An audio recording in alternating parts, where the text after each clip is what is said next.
Welcome everyone back to Universal Studios Florida for a bit of a special one today. We are actually checking out the all-new Halloween Horror Nights tribute store, which just soft opened to pass holders today inside of the park. And I'm so excited to hop inside to check it out. For those of you who don't know, it's basically a store that Universal will decorate and retheme based on the season. So they have the summer tribute store, the Halloween tribute store, the holiday tribute store, and then the Mardi Gras tribute store. And what's interesting is that the last Mardi Gras tribute store, they actually moved the location because in years prior they have done the tribute store right next to Revenge of the Mummy and what used to be ages ago the extended queue to that ride. So they converted it into this really unique store with amazing theming and amazing merchandise, and essentially will convert it within like a 2-week span to fit whatever the season is in the year. But for the Mardi Gras tribute store, they actually moved it to the Hollywood section where they have done the Mardi Gras tribute store and now the Jurassic World tribute store. And what's interesting is that the Jurassic World tribute store is still open. Now, we have thought that they were going to close it, weeks ago to convert it to Halloween, but that doesn't seem to be the case. They kept it open for the foreseeable future, and for right now they have basically allowed the old Halloween tribute store to return to its old location. So that's also exciting. What's also intriguing is that there was a lot of debate on whether or not they were going to do these past little preview days because it's Florida, right? It's September, well, it's not even September, it's August. And so we thought that they were going to close the parks to the hurricane, but that doesn't seem to be the case. It rained all morning. That's why I'm actually not coming to you that early into the day. It's almost 2 o'clock now.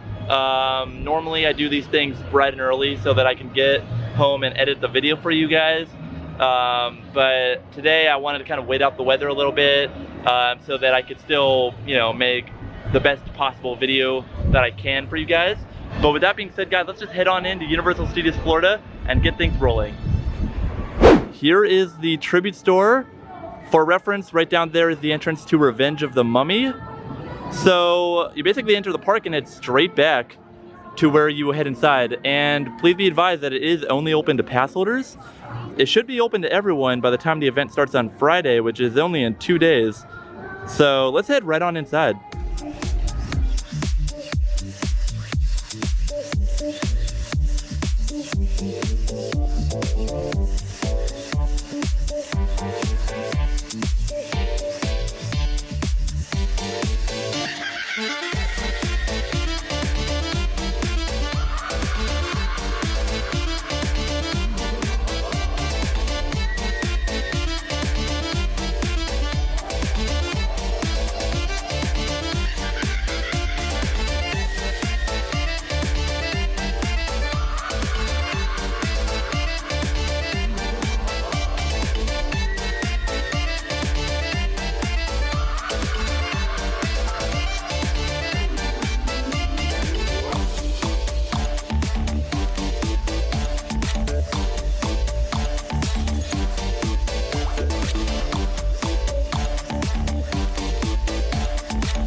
fun.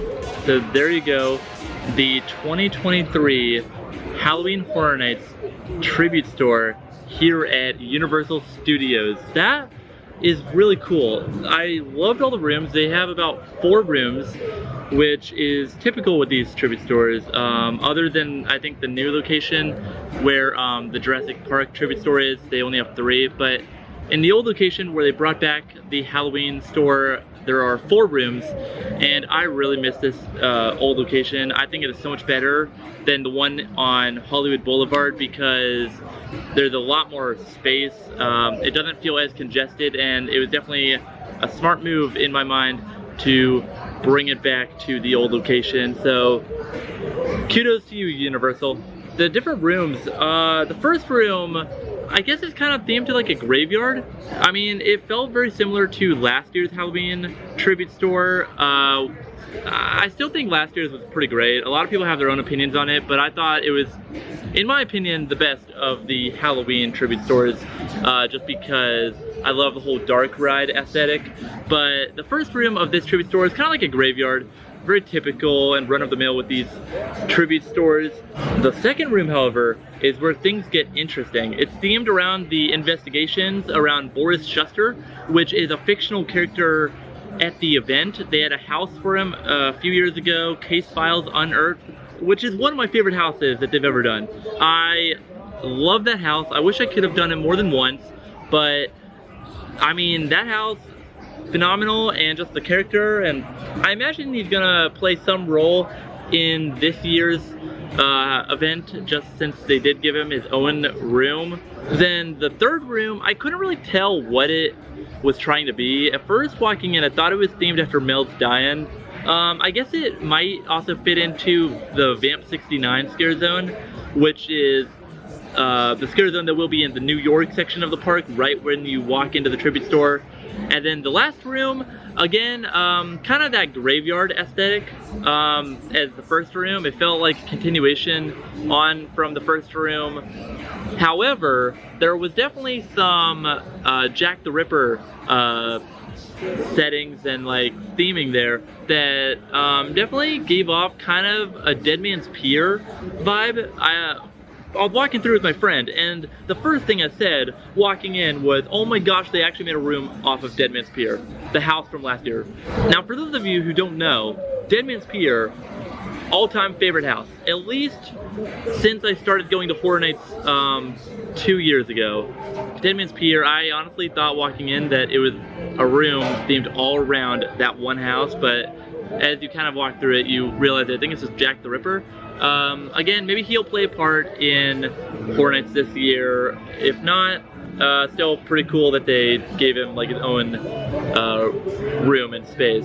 Now, since I talked about the different rooms, I do want to at least mention the merchandise. And oh my gosh, the merchandise this year, guys, 10 out of 10. Some of the best merchandise Universal has put out in years, I think. They have really been stepping up their merchandise game through all their different attractions and events, and this is no different. Unfortunately, and here's the kicker, unfortunately, I did not spend any money when I basically planned on spending my entire bank account in this one store today. And the reason why is because they ran out of my size on all the shirts that I would have otherwise bought. I really wanted the Dueling Dragon shirt. They ran out of my size. And I really wanted the house shirt, and they ran out of my size. So I will have to come back. Okay, hey, this is Alex from the future popping in to say that if you are still looking for your merchandise that may not be available at the tribute store, you can still find it over at the Five and Dime. I was tipped off by a team member, ran over here right at Park Close, and I got the sizes. I got both in my size, the house shirt and the Dueling Dragons shirt. So no fear if you are looking desperately for one final merchandise piece that you cannot find in the tribute store. Definitely coming over to the Five and Dime right here in Hollywood, next to the Bourne Stuntacular and across from the Jurassic Park tribute store. All right, now back to Alex from the past. Take it away. Well guys, that's gonna do it from today at Universal Studios Florida. I hope you enjoyed the tour around this year's Halloween Horror Nights tribute store. Of course, be sure to leave a like down below, and if you're new around, go ahead and subscribe. It does help the channel out a ton. You guys have no idea. But guys, I will see you on Friday for opening night of Horror Nights. Until then, have an awesome one. See you in the next one, Twisters.